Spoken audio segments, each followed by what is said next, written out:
sudah langsung turun ke lapangan untuk melakukan pengecekan terhadap hewan yang ada di Aceh Selatan.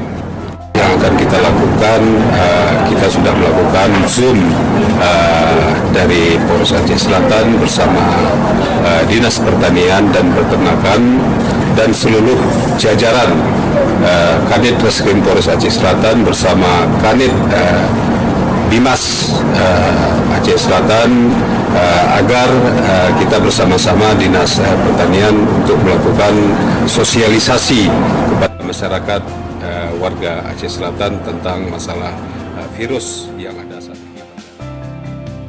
Ini sudah kita lakukan juga pengecekan terhadap hewan, tapi hasilnya alhamdulillah tidak ditemukan virus tersebut. Dan mudah-mudahan ke depan agar Aceh Selatan terhindar dari wabah PMK tersebut. Sudah.